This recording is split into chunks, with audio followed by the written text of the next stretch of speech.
اور اس میں فضول خرچیاں ہو رہی ہیں، حرام کی کمائی ہوئی کمائی جو ہے وہ پانی کی طرح بہائی جاتی ہے۔ ابھی مجھے ایک صاحب نے بتایا کہ ممبئی میں 2 شادیاں ہوئی ہیں مسلمانوں میں، ایک میں 1.5 کروڑ روپیہ خرچ ہوا، ایک میں 80 لاکھ خرچ ہوا۔ ہم نے وہاں اصلاحی تحریک شروع کی، ضیاء الحق صاحب نے بھی کوشش کی تھی، آرڈیننس پاس کیا تھا، لیکن یہ چیزیں قانون سے نہیں۔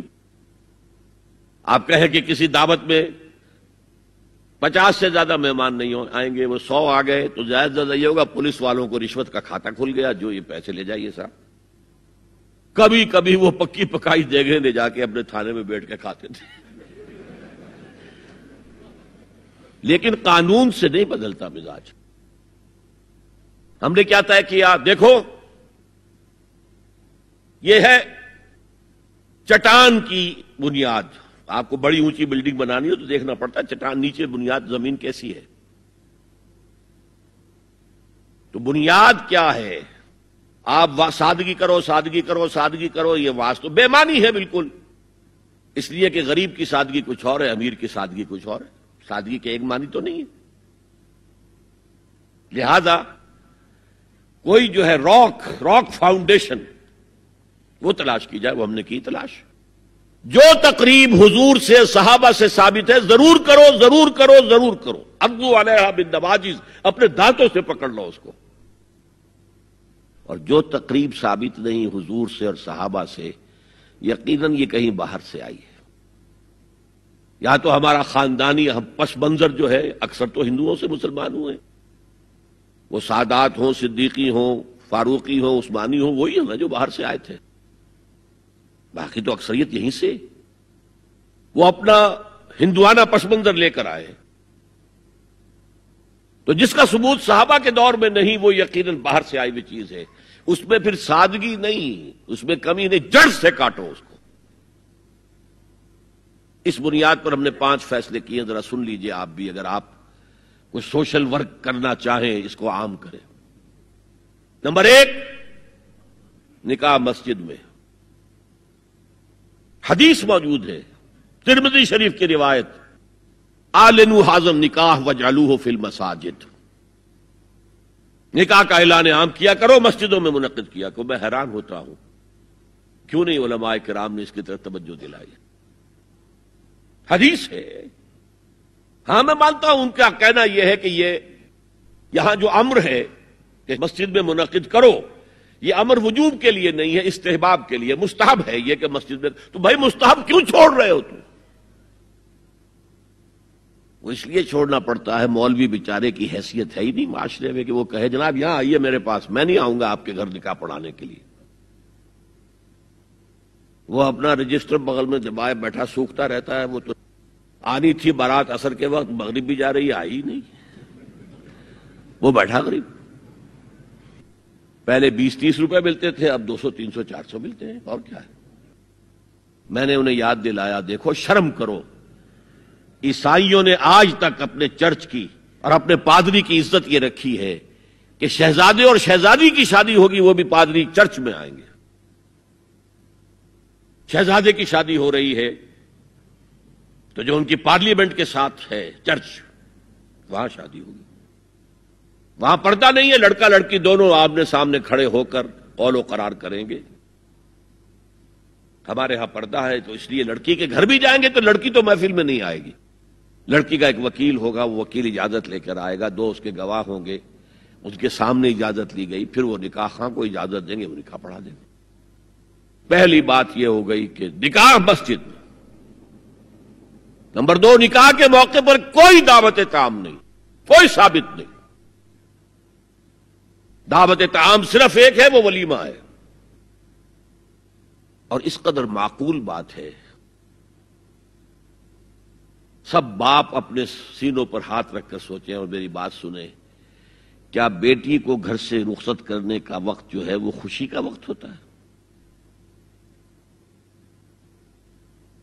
جب بیٹی گھر سے جا رہی ہو، کوئی جانور بھی آپ قربانی کے لیے، کوئی مینڈھا کو بکرا لے آئیں 8-10 دن پہلے اور بچے مانوس ہو جائیں تو وہ جب آپ ذبح کرتے ہیں تو پچھاڑے کھاتے ہیں کہ نہیں بچے؟ اور یہ لخت جگر ہے، نور چشم ہے۔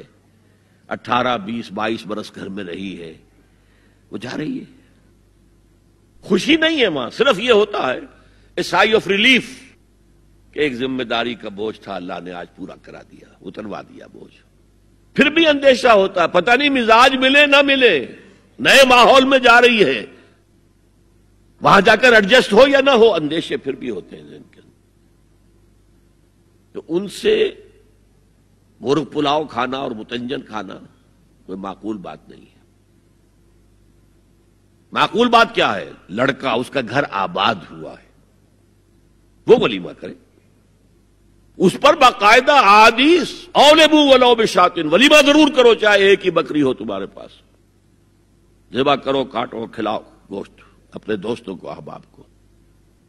یہاں تک کہا کہ بیس طعام الولیمہ، برا کھانا ہے ولیمے کا کہ اس میں غریبوں کو نہیں بلایا جاتا. ظاہر بات ہے مسلی کھلانے کے لیے تو ولیمہ نہیں ہوتا، اپنے احباب کو، دوستوں کو بلایا جاتا ہے. پھر بھی میں تم سے کہتا ہوں کہ جسے ولیمے کے لیے بلایا جائے وہ اگر نہیں جائے گا تو اللہ اور اس کے رسول کے حکم کی نافرمانی کرے. تو جس رسول نے اتنی تفصیل سے حکم دیا ہو ایک دعوت کا، وہ دوسری دعوت میں بھی خیر ہوتا میں بیان کرتا. جب نکاح مسجد میں اور کوئی دعوت طعام نہیں تو بارات کا تصور خلاص. بارات کس بلا کا نام ہے؟ قرآن میں تو کوئی ذکر ہی نہیں، عربی میں یہ لفظ ہی نہیں. اجتماع طرفین مسجد میں ہوا، نکاح ہوا. لڑکی کو، حضرت فاطمہ کو رضی اللہ تعالی عنہا، کچھ خواتین جا کر چھوڑ آئی تھی اس حجرے میں جو ایک انصاری صحابی نے حضرت علی کو دیا تھا. ان کا تو کوئی گھر بھی نہیں تھا. کوئی حضرت علی آئے ہوں اور آ کر وداع کرا کے لے کے گئے ہوں، کچھ بھی نہیں. چوتھی چیز، جہیز کا کوئی تصور اسلام میں نہیں. خالص ہندوانہ رسم، خالص ہندوانہ رسم، خالص ہندوانہ رسم. ہندوؤں میں کیوں ہے؟ وہ اس لیے ہے، معقول بات ہے کہ لڑکی کا وراثت میں کوئی حصہ ہے ہی نہیں. وہ تو جب گھر سے نکل رہی ہے کچھ دے دلا کے رخصت کر دو، دان دہیج، یہ خیرات ہے. لڑکی کا حق کوئی نہیں ہے گھر پر. اسلام میں تو لڑکی وارث ہے. والد فوت ہوں گے، وراثت تقسیم ہوگی. والدہ فوت ہوں گی، کوئی ان کی ہے ملکیت، وہ تقسیم ہوگی. شادی کے موقع پر کوئی جہیز اسلام میں نہیں، قطعاً نہیں. غلطی سے حضرت فاطمہ کے جہیز کو جہیز کہہ دیا گیا. وہ جہیز کیا تھا؟ ایک پیسہ بھی حضور کے اپنی جیب سے نہیں تھا. اس شادی میں خاص بات کیا تھی کہ دولہا کے ولی بھی حضور ہی ہے. اور کون ہے؟ علی کا کون تھا مدینے میں؟ اور دلہن کے والد بھی حضور ہے. اب حضور پوچھتے ہیں حضرت علی سے، تمہارے پاس مہر دینے کے لیے کچھ ہے؟ عرض کیا میرے پاس تو کچھ نہیں ہے. وہ فقراء صحابہ میں سے تھے. فرمایا مہر تو دینا ہے، تمہارے پاس ایک زرہ ہوتی تھی. جی ہاں زرہ تو ہے. انہوں نے یہ سمجھا زرہ تو جہاد کے لیے ہے، کوئی وہ دولت تو نہیں ہے. فرمایا جاؤ اسے بیچو یا گروی رکھ کے قرض لے کر آؤ. وہ گئے، حضرت عثمان نے خرید لی اور کچھ دنوں کے بعد واپس کر دی ہدیتاً. یہ زرہ میں ہدیہ آپ کو کر رہا ہوں.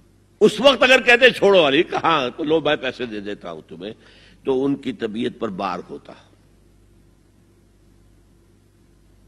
اس پیسے سے حضور نے کچھ پیسے گھر بھیجے اندر، دلہن کو ذرا تیار کر دو.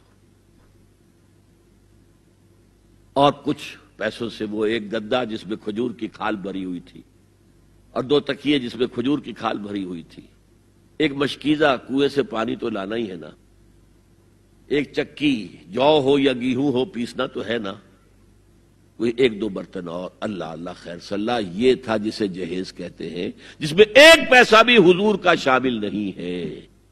وہ حضرت فاطمہ کا مہر تھا جسے بنایا گیا. ورنہ مدینے ہی میں دوسری آپ کی صاحبزادی کا نکاح حضرت عثمان سے بھی ہوا. کہیں ذکر ہے جہیز کا؟ حضرت عثمان کا گھر بھرا ہوا، ہر چیزیں موجود، وہاں تو جہیز کا تذکرہ نہیں.